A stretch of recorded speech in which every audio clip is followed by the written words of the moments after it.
your person is in so much pain over you currently. Start softly. Breathe in. Breathe out.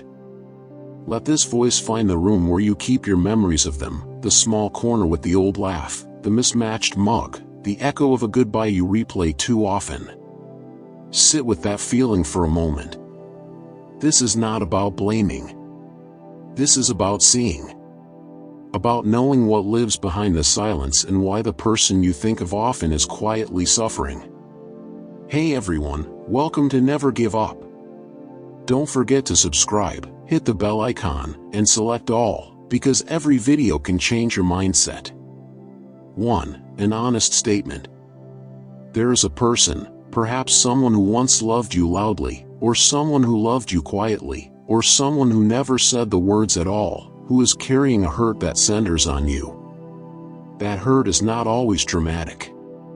It is not always cinematic. Often it is a humming, steady ache that colors ordinary days. It presses on small things, the time they used to call, the way you used to plan, the unasked questions that now pile up. Understand this, pain doesn't always scream. Sometimes it organizes itself into neat routines. Sometimes it wears a mask of indifference. But beneath that mask is a heart that is raw, trying to understand, trying to remember how to be whole without the person they had counted on. 2. Why they are in pain. There are 1,000 reasons, and most of them are human. Loss of expectation. People build futures like houses of cards, small gestures stacking into plans. When those plans fall, the whole blueprint feels wrong. They grieve not only the person but the life they'd imagined with you. Unanswered questions. Humans crave meaning. When a bridge burns or a message goes unanswered, the mind travels dangerous loops. Why? What did I do? Was I not enough? Regret and guilt. Sometimes they feel they failed you, or that you failed them. Either way, guilt is heavy. It sits in the chest like a stone and makes it hard to breathe fully. Loneliness disguised as anger. Anger is easier to carry than vulnerability. So they might show fury or sarcasm because admitting loving you still would feel like losing armor. The shock of distance. Even when relationships change slowly, a sudden silence can feel like a drop at the bottom of the stomach, a shock that takes time to settle. 3. What their pain looks like, even if they look fine. You might not always see them cry. Their pain shows up in smaller, quieter ways. They linger on your posts longer than others do. They notice details you forgot existed. They start keeping things, a receipt, a scrap of text, a little photo, like tiny anchors to the past. They become more impulsive in minor ways, late-night messages, sudden visits, an odd song on the radio that starts their day and ends it. Their speech grows clipped when you're around or about you. They refuse to stay in conversations, or they overstay them staring at nothing. They joke more aggressively, humor that is a shield. Many people learn to function with a brokenness that looks like normality to everyone else.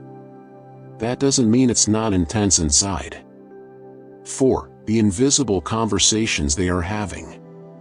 If you could see the inner monologue playing on repeat, it would probably sound like this. If only I had said this differently. Maybe I should call. Maybe I should never call. What did I miss? Do they think about me at all? They replay scenes that feel small to an outsider but monumental to someone who held hope for those scenes. They look for signs.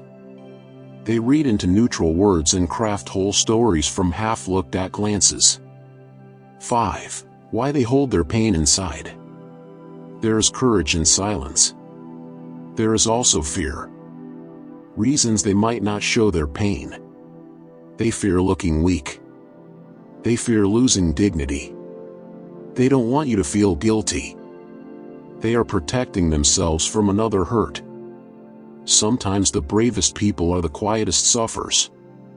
They choose containment because the world demands it. 6. the little things that give them away. If you look with compassion, you'll notice patterns. Pay attention to patterns of avoidance. They may avoid places that remind them of you, or they may return to them compulsively. Shifts in routine, new sleeping patterns, changes in social plans, or sudden immersion in work. Small generous acts. They might help others quietly, a sign of someone trying to soothe their own heart by caring for another. Emotional weather, one day calm, the next stormy, without visible reason. These are not definitive proof of pain, but in the context of your history, they are signals. 7. What they are not saying, but want you to know. It's important to read between the lines. If their silence is heavy, this is what might be beneath it. I still remember us. Small details matter, the way you laughed, the way you walked, the jokes that only you two shared. I am disappointed. Not always in you, sometimes in the way things unfolded. I miss being part of your life. Not every day, not always publicly, but often privately. I am ashamed of how I handled things. There might be regrets that they can't say aloud because the words would change everything. And a tender, cruel thought, sometimes they wish to be the person you needed them to be, and that wish hurts because it's now only a wish. 8. If you are listening, what they want from you. If you care about this person, whether you hope to return, to offer comfort, or to set healthy boundaries, here are ways to respond that are kind and clear. Clarity over ambiguity. If you want space, say so kindly. If you want to talk, open a safe door. Ambiguity is a slow poison. Acknowledge their feeling without fixing it. You don't always have to solve sadness. A simple, "I hear you," or "I'm sorry you're hurting," can be the salve. Honesty with tenderness. Truth delivered like a medicine can heal. Brutality delivered without care only deepens wounds. Respect the pace of healing. You both might need time. Time is not absence, time is reshaping. 9. If you want them back, what helps, and what doesn't? Wanting someone back is normal, but getting to a place where reconnection is healthy requires nuance. What helps? Own your part. If there were missteps, naming them without excuses is powerful. Small consistent changes. Grand gestures crash. Consistent, modest acts over time rebuild trust. Patient listening. Hear their hurts without interrupting, defending, or redirecting to yourself. Boundaries that mean care. Boundaries aren't walls, they're structures to help both people feel safe. What doesn't help? Immediacy for the sake of closure alone. If either of you are not ready, pushing for quick resolution usually reopens wounds. Public displays meant to force emotion. These can seem manipulative and pressure the other person. Placating without changing. Saying the words without action teaches the heart to distrust the language. 10. If you need closure instead of reunion. Closure is an act of care toward yourself. If you decide you need to step away for good, do it with compassion, for them and for you. Write what you cannot say. Letters are tools of the soul. You may never send it, you will still get clarity.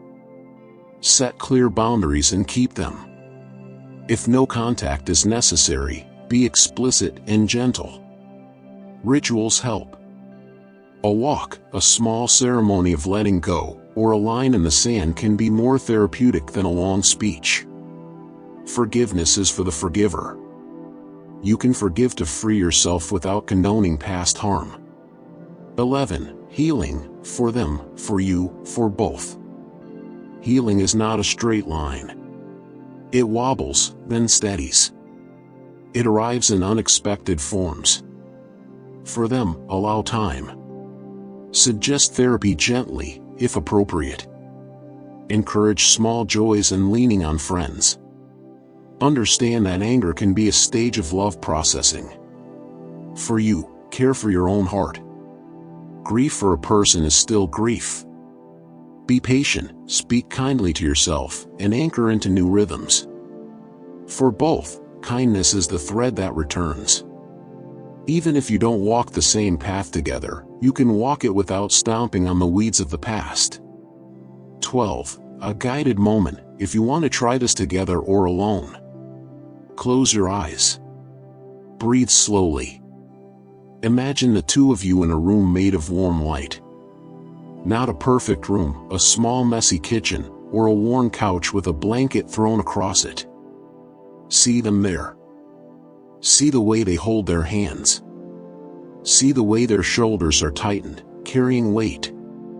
Now imagine offering them one single sentence that is honest and unblaming. It could be, "I see you are hurting." Or, "I'm sorry for my part in this." Or simply, "I hear you." Watch for their reaction in your mind. If they accept it, imagine breathing with them.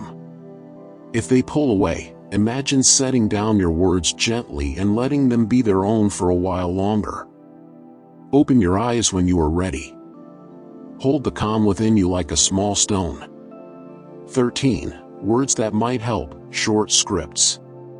If you need to reach out, these lines can be gentle and safe. "I've been thinking about you." No pressure to reply, just wanted you to know. "I'm sorry for the ways I hurt you.